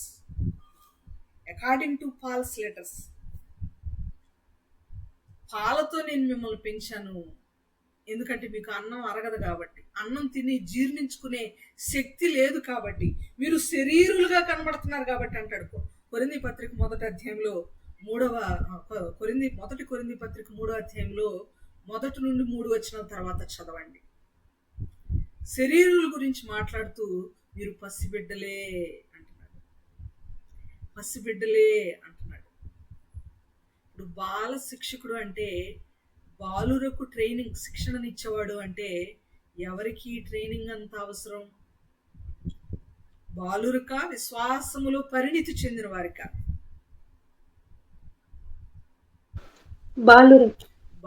బాలురు అంటే according to 1 Corinthians chapter 3 verses from 1 to 3. బాలురు అంటే ఎవరిక్కడ? శరీర రీతిగా నడుచుకుంటున్నటువంటి వారు. కానీ వీళ్ళు ఫిజికల్గా ఆలోచన చేస్తే కొరింథీ సంఘంతో అంటున్నాడు పౌలు గారు. ఫిజికల్గా ఎదిగిన వారు, మధ్య వయస్కులు ఉన్నారు, యవనస్తులు ఉన్నారు, పెద్దవాళ్ళు కూడా ఉన్నారు. కానీ వారిని పసిబిడ్డలే అంటున్నాడు పౌలు గారు. ఇంకా మీకు ట్రైనింగ్ ఇవ్వాలి, పాలతో మీకు ట్రైనింగ్ ఇవ్వాలి, ఇంకా కట్టడలు, బేసిక్స్ అన్ని మీకు చెప్పాల్సి వస్తుంది. అన్నం పెట్టలేకపోతున్నాను నేను మీకు. ఎంత బాధతో కూడిన గద్దింపో తెలుసా ఇది పౌలు గారికి? ఎంత వేదనతో కూడిన హెచ్చరికో తెలుసా? దైవజనులు అంత వేదన చెందటం, అన్నిసార్లు హెచ్చరించడం మంచిది కాదు. దేవుడు హెచ్చరించమన్నాడు కాబట్టి వాళ్ళు వేదనతో మనసు చంపుకొని గాయపరచబడుతూ ప్రకటిస్తూనే ఉంటారు. మనుషులు వచ్చినా రాకపోయినా, మాట విన్నా వినకపోయినా, పాట పాడమన్నప్పుడు పాడినా పాడకపోయినా, ప్రార్థన చేయమంటే గంటల తరబడి లేట్ చేస్తున్నా దైవజనులు చెప్తానే ఉంటారు. కారణం ఏంటంటే మోషేకి వచ్చినటువంటి పనిష్మెంట్ మనకు వస్తుందేమో, ఎక్కడన్నా గబక్కన నోరు జారితే, కాని మాట పలికితే కనానికి వెళ్లకుండా దేవుడు ఆపేస్తాడేమో అన్న భయం, దేవునికి లెక్క చెప్పాలేమో అన్నటువంటి భయం. కానీ ఎప్పటికీ వయసులో ఎంత పెద్దవారమైనా, మధ్య వయస్కులం అవుతున్నా, 30లు 40లు 50లు మనం దాటిపోతున్నా ఇంకా శరీరులుగా, ఇంకా పసిబిడ్డలుగానే బ్రతుకుతామంటే పౌలు గారు బాధపడటం సరికదా? దేవుడు ఎక్కువగా బాధపడతాడు. మన బిడ్డలు 10 సంవత్సరాల వయసులో ఎదగకుండా ఆగిపోయారు అనుకోండి, అలాగే బాధ కాదా మనకి? 30 సంవత్సరాల శరీరం పెరిగి 10 సంవత్సరాల పిల్లోళ్ళలాగా, పాపలాగా వ్యవహరిస్తున్నారు అనుకోండి, బాధ కాదా మనకి తల్లిదండ్రులకి? మన దేవుడు కూడా అంతే బాధపడతాడు. పగటి సమయం అందే కాదు, రాత్రి వేళల్లో కూడా బాధే. మానసికంగా ఎదగకపోతే తల్లిదండ్రులకి అనుక్షణం బాధే. మనం కూడా ఆత్మీయంగా ఎదగకపోతే, ఇంకా బాలురముగా, బాల శిక్షకుని క్రింద ఉండే శరీరులంగా మనం బ్రతుకుతూ ఉంటే, ఇంకా పాత నిబంధనలో దేవుడు ఏ ఏ అంశాలైతే అవసరం లేదని చెప్పాడో వాటిని పట్టుకుని ఊగులాడుతుంటే, గుడారాల పండగని గుడారాలు వేసుకుని ఇప్పుడు బ్రతుకుతుంటే, దేవుడు చెప్పిన ఆంతర్యం ఎరగొద్దాం మనం. ఈ లోకం మీకు గుడారం కాదు, టెంపరీ షెల్టర్ మాత్రమే, శాశ్వతమైన షెల్టర్ కాదు ఇది. అందుకని మీరు గుడారాల్లో ఉండండి. సాదృశ్యకంగా చెప్తున్నాను నేను ఈ మాట అని దేవుడు మనకు తెలియచేస్తున్నా. యాత్రికులము పరదేశులమునై ఉన్నాము. యాత్రికులు ఏం చేస్తారు? షెల్టర్ వేసుకుని ఉంటారు. ట్రైన్లో ప్రయాణం చేసేటప్పుడు టికెట్ బుక్ చేసుకుంటాం మనం, కొద్దిసేపు మాత్రమే అక్కడ ఉండటానికి. That is not permanent shelter to us. బస్సులో సీట్ బాగుంది కదా, ఏసీ ఉంది కదా, ఈ సీట్ చాలా బాగుంది, స్వీట్గా ఉంది, ఈ సీటే నాకు సమస్తం అని నేను ఇక దిగను బస్సు అంటే కుదరదు. జీవితంలోని బస్సులో నుండి మనం దిగి బయటికి వెళ్ళిపోవాలి. ఈ గుడారంలో నుంచి బయటికి రావాలి మనం. మన శరీరం అనే గుడారమైన ఈ లోకంలో 3 స్టేర్స్ 4 స్టేర్స్ బిల్డింగ్ అయినా టెంపరీనే మనకి, నాట్ పర్మనెంట్. ఆత్మీయ విషయాల మీద మనసు పెట్టకుండా శరీరమైన అంశాల మీద మనసు పెట్టడం అంటే ఇదే ప్రియులారా. బాలురుగా, ఇంకా బాల శిక్షకుని కింద ఉండేవారుగా విశ్వాసం వెల్లడైన తర్వాత కూడా బ్రతికితే ఎలా అంటుంది బైబిల్. సామెతలు 20:11 ద్విముఖ ప్రవచనం లాంటి మాట ఎప్పుడు దైవజనులు మనతో చెప్తూ ఉంటారు. బాలుడు నడవవలసిన త్రోవను వానికి నేర్పుము అనుంది 22:6 సామెతల గ్రంథం. ఏ బాలుడు? మన బాలుడు, మనకు పుట్టినటువంటి బాలుడు బాలికకు నేర్పించాలి. అంతేకాదు ఆత్మీయంగా మనము కనిన బాలురకు బాలికలకు కూడా నేర్పించాలి. ఆత్మీయంగా నేను మిమ్మల్ని కని ఉన్నాను అంటాడు. క్రీస్తునందు స్వార్థ వలన నేను మిమ్మల్ని కంటిని అంటాడు పౌలు గారు సంఘాలతో. మన ద్వారా, మన వాక్యం చెప్పడం ద్వారా ఎవరైతే దేవుని సన్నిధిలోనికి వచ్చారో వాళ్ళందరం మనం కనినట్టు లెక్క ప్రియులారు. వాళ్ళకు కూడా మనం నేర్పిస్తున్నామా? వాక్యం చెప్పాలి, వాక్యంతో హెచ్చరించాలి, గద్దించాలి, ఆదరించాలి, ఓదార్చాలి, బుద్ధి చెప్పాలి, ఖండించాలి. బాలుడు నడవవలసిన త్రోవను వానికి నేర్పు. పెద్దవాడైనప్పుడు, ఎప్పుడు పెద్దవాడైనప్పుడు? ఆత్మీయ జీవితంలో పెద్దవాడైనప్పుడు దాని నుండి నీవు ఆత్మీయంగా కనిన ఆత్మీయంగా కనిన వాక్యం ద్వారా కనినటువంటి ఆ బాలుడు వాక్యం నుండి, ఆ మార్గము నుండి, క్రీస్తు మార్గం నుండి పక్కకు పోడు. అదొక అర్థం. మనము శరీరానుసారంగా కనిన మన పిల్లలకు కూడా వాళ్ళు నడవాల్సిన త్రోవను మనం నేర్పించాలి. పెద్దవాళ్ళైనప్పుడు ఆ త్రోవ నుండి వాళ్ళు తొలగిపోరు. ఇక్కడ 2 విషయాల్లో కామన్ ఏంటంటే మార్గము లేక త్రోవ. ఆ త్రోవ క్రీస్తే. నేనే మార్గము సత్యము జీవము అన్నాడు దేవుడు.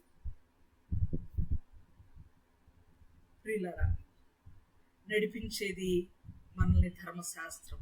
ఎప్పటి వరకు అంటే విశ్వాసము వెల్లడి అయ్యే వరకు. ఇప్పుడు మనల్ని నడిపిస్తుంది పరిశుద్ధాత్ముడు. విషయాలను మనం జ్ఞాపకం చేసుకుని ఎల్లప్పుడూ ఆత్మచేత నడిపించబడే వారంగా, ఆత్మ నడిపింపు, ఆత్మ నింపుదల కలిగిన వారముగా మనం బ్రతకాలని ప్రభు పేరట లేఖనానుసారంగా మనందరం కూడా హెచ్చరించబడుతున్నాం. దేవుడి కొద్ది మాటలు మనందరి కొరకు దీవించి ఆశీర్వదించును గాక. Amen. Thank you. Amen. Amen. మరి ఈ సమయం దేవుడు మనతో ఎంతో గొప్పగా మాట్లాడుతూ వచ్చినారు. సో వాక్యం చేత ఆత్మ ప్రేరేపణ కలిగిన వారు ఎవరైనా చివరి ప్రార్థన చేయగా మనం ఈ కూడికను ముగించుకుందాము.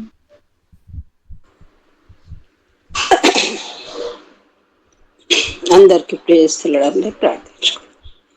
మహాగణుడ, మహోన్నతుడ, పరిశుద్ధుడ, నిత్య నివాసి, నిన్న నేడు నిరంతరం కోట్లాది దూతలు చేత పౌడపడుచున్న దేవ, నీ ఉన్నతమైన శ్రేష్టమైన పరిశుద్ధమైన నామానికి స్తుతి స్తుతి స్తుతి స్తుతి స్తోత్రం చెల్లిస్తున్నాం తండ్రి.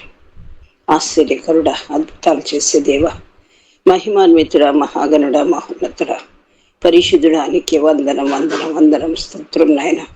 అవును తండ్రి, పాత నిబంధనలో యెహోవాగా, క్రొత్త నిబంధనలో యేసుక్రీస్తుగా నాయన బాల శిక్షకుడుగా మమ్మల్ని నడిపించిన దేవ, నీకే వందనం స్తోత్రం. అవును తండ్రి, మమ్మల్ని నడిపిస్తున్నారు, మమ్మల్ని కాపాడుతున్నారు ప్రభువా నాయన, వెలుపలికి తీసుకొస్తున్నారు ప్రభువా, నీకే స్తోత్రం. అదే రీతిగా ప్రభువా నాయన శ్రమలో నడిపిస్తున్నారు, జీవజలంలో ఊట ఎద్దుకు నడిపిస్తున్నారు ప్రభువా నాయన, నీకే వందనం స్తోత్రం చెల్లిస్తున్నాం. ఒక్క నిమిషం నువ్వు మర్చిపోతే నాయన మేము ఏమైపోతామో ప్రభువా. నిజముగా నాయన మాకు ఇచ్చిన గాలి, నీరు, అన్నాహార, వస్త్రం సమస్తం నాయన మేము పుట్టక ముందు మీరు ఏర్పాటు చేశారు ప్రభువా. ఉచితముగా మాకు ఇచ్చారు తండ్రి. ఎంత గొప్ప దేవుడు తండ్రి నాయన. నీ ప్రేమను మేము గుర్తిరగలేని స్థితిలో, నీ ప్రేమను నాయన తండ్రి మేము గ్రహించలేని స్థితిలో ప్రభువా, ఇంకా మేము నాయన తండ్రి పసిపిల్లలుగా పాలు త్రాగే వారంగా ఉంటే నాయన దయతో క్షమించండి. అవును తండ్రి, విశ్వాసం వెల్లడైనప్పుడు బాల శిక్షకునితో పని లేదు అంటున్నాం. అలాంటి విశ్వాసం మాకు దయచేయమని వేడుకుంటున్నాం. దయగల తండ్రి, వినిన వాక్యం నాయన ప్రతి హృదయంలో ఫలించి అభివృద్ధి పొందుట కృప చూపండి. ప్రత్యేకించి నాయన పాస్టర్ గారి కొరకు ప్రార్థిస్తున్నాను. చక్కని వాక్యం ద్వారా నాయన బోధించిన విధానం బట్టి నాయన నీకే వందనం స్తోత్రం చెల్లిస్తుంటున్నాం. మంచి ఆయుష్ ఆరోగ్యం బిడ్డకు దయచేయండి తండ్రి. ఈ ఆత్మాభిషేకంతో నింపండి. పాస్టర్ గారిని దీవించండి, ఆశీర్వదించండి. ఆత్మాభిషేకంతో బిడ్డలిద్దరిని నింపమని వేడుకుంటున్నాం. ఇచ్చిన 2 బిడ్డలను దీవించండి నాయన. ఈపీహెచ్ మినిస్ట్రీ అంచెలంచెలుగా అభివృద్ధిలోనికి తీసుకొని రండి ప్రభు. అనేకులు నాయన ఈ చక్కని వాక్యాలు నాయన ఎక్కడ కూడా దొరకవు నాయన. అలాంటి బంగారు వాక్యాలను, విలువైన వాక్యాలను విని మా హృదయంలో పదిలపరచుకుంటకు ఆయన తండ్రి ఆయత్తపడి వచ్చుటకు నాయన ప్రతి హృదయాన్ని మీరు ప్రేరేపించమని వేడుకుంటున్నాను. అవును తండ్రి నాయన, కొంతకాలం అయితే నాయన మరి వాక్యం క్షామం కలుగుతుంది. అది తూర్పు దిక్కు నుండి అటు ఇటు వెదికిన కూడా దొరకదు ప్రభా. అలాంటి వాక్యం నాయన తండ్రి మేము వింటున్నందుకు నాకు ఇచ్చిన ఈ భాగ్యాన్ని బట్టి నీకే స్తోత్రం అందరం చెల్లిస్తుంటున్నాం తండ్రి, నీకే స్తోత్రం. అవును తండ్రి, రావలసిన బిడ్డలు నాయన తండ్రి ప్రతిదినం నాయన రప్పించమని వేడుకుంటున్నాం. ఎందు నిమిత్తం వెనుకబడుతున్నారో సమస్త మెరుగిన దేవుడవు నీవు వింటున్నావు నాయన. కృప చూపండి, కనికరించండి, సహాయం ఇచ్చేయండి. ఈ చక్కని వాక్యాన్ని బట్టి నీకే కృతజ్ఞతాస్తుతులు చెల్లిస్తున్నాం. ప్రతి నిమిషం నాయన కాపాడుతున్న దేవుడు అని నాయన, నిమిష నిమిషం నీ కృతజ్ఞతాస్తుతులు చెల్లించిన ఇంకా ఇంకా మేము తక్కువ వారం ప్రభా. అంత గొప్ప దేవుడు, అంత గొప్ప ప్రభుడు నాయన తండ్రి, అంత గొప్ప ఆదరణకర్త ఈ ప్రస్తుత కాలంలో మా కోసం ఉంచిన దేవ, నీకే స్తుతి స్తోత్రం చెల్లిస్తూ ఈ కార్యక్రమాన్ని నాయన మీరు ఆది మొదలుకొని ఎంతవరకు నడిపించిన విధానం బట్టి నీకే ఘనత మహిమ ప్రభావం చెల్లిస్తూ నన్ను నేను తగ్గించుకుంటూ నీ పరిశుద్ధ నామాన్ని హెచ్చిస్తూ ఇక్కడ చేరిన ఒక్కొక్క బిడ్డను మరి లీడ్ చేస్తున్న అనిత సిస్టర్ను కూడా దీవించి ఆశీర్వదించండి తండ్రి. ఆయన నీకే ఘనత మహిమ ప్రభావం చెల్లిస్తూ యేసయ్య పరిశుద్ధ నామం అడిగి వేడుకొని పొంది ఉన్నాను తండ్రి. ఆమేన్. ఆమేన్.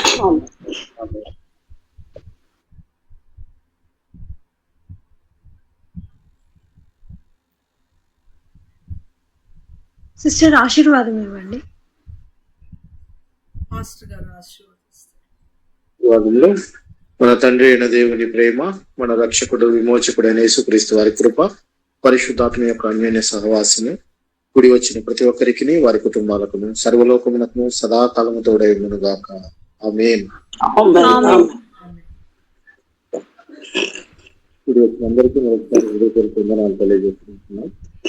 అందరికీ వందనాలు. పాస్టర్ గారు వందనాలు, పాస్టర్ అమ్మ గారికి వందనాలు, అందరికీ వందనాలు అండి. వందనాలండి. పాస్టర్ గారు కర్ణాటక వెళ్ళి ఉన్నారు, గుల్బర్గ్ క్షేమంగా వెళ్ళారు. ఈరోజు ఉదయమే బయలుదేరి రేపు ఈవినింగ్ మరలా తిరిగి హైదరాబాద్ వస్తారు. వెళ్ళిన పని క్షేమంగా ముగించుకొని క్షేమంగా తిరిగి వచ్చేలాగా మీ పర్సనల్ ప్రేయర్స్లో జ్ఞాపకం చేసుకోండి. చేరు వచ్చిన మీ అందరికి కూడా హృదయపూర్వక వందనాలు తెలియజేస్తున్నాను.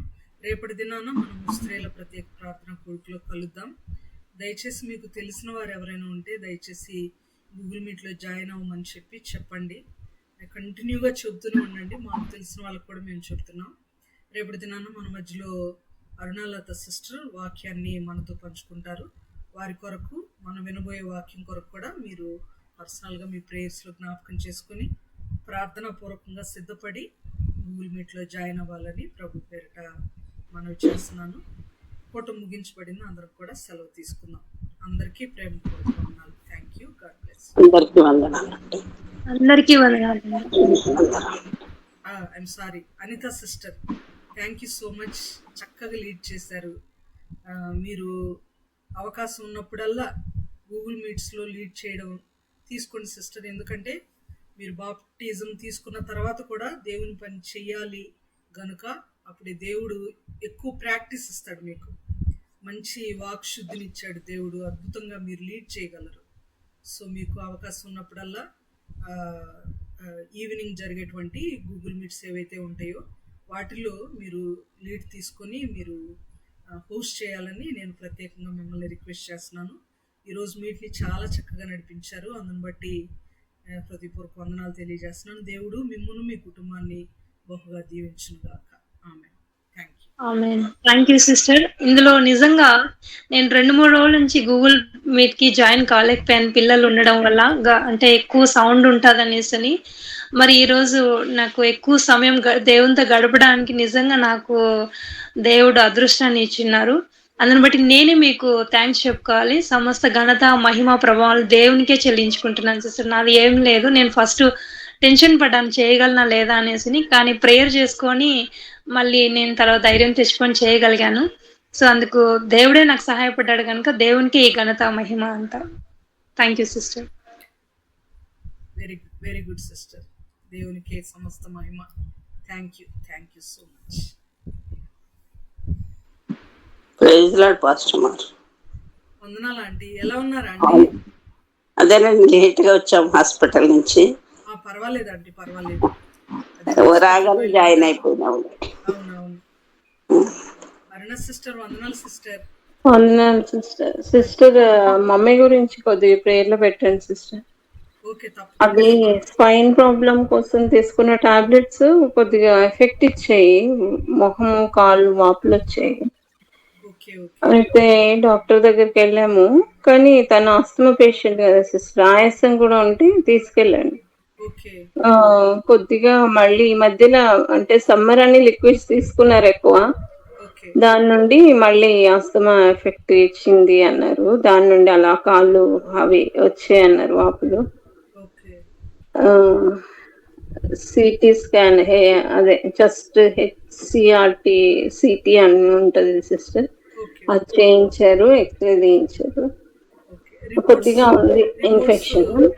ఇంకా రాలేదు కదా సిస్టర్? వచ్చేది సిస్టర్ ఈవినింగ్ వరకు, అందుకే అయింది సిస్టర్. 6:30కి 6:40కి ఇంటికి వచ్చాం. ఓకే ఏం చెప్పారు సిస్టర్ రిపోర్ట్లో? అదే ఇన్ఫెక్షన్ కొద్దిగా ఉంది, మళ్ళీ ఎఫెక్ట్ ఇచ్చింది. సమ్మర్ లో చాలా మటుకు అంటే ఇట్లా జ్యూస్లు అవి ఎక్కువ తాగుతాం కదా, అవును అలా ఎఫెక్ట్ ఇచ్చింటది అన్నారు. ఓకే ఓకే ఇన్హేలర్స్ మెడిసిన్ ఇచ్చారు సిస్టర్. ఓకే కొద్దిగా ప్రేయర్ లో పెట్టండి సిస్టర్. తప్పకుండా సిస్టర్. అంటే ఇప్పుడు చేయమని కోరుతున్నారా లేక పర్సనల్ గా మీ ఇష్టం సిస్టర్, ఎప్పుడైనా చేయండి. పర్సనల్ గా మామూలుగా చేస్తారు కదా మీరు, జ్ఞాపకం చేస్తారు. ఓకే ఓకే పాస్టర్ గారి చేత చేయించుకుందాం సిస్టర్. పర్లేదు సిస్టర్, అంటే సార్ లేరన్నారు కదా. దూరంలో ఉన్నారు కానీ జాయిన్ అయ్యి ఉన్నారు కదా, మీట్లో జాయిన్ అయ్యారు. ఓకే సిస్టర్, చేయమని చేస్తూ మనకి మంచిది.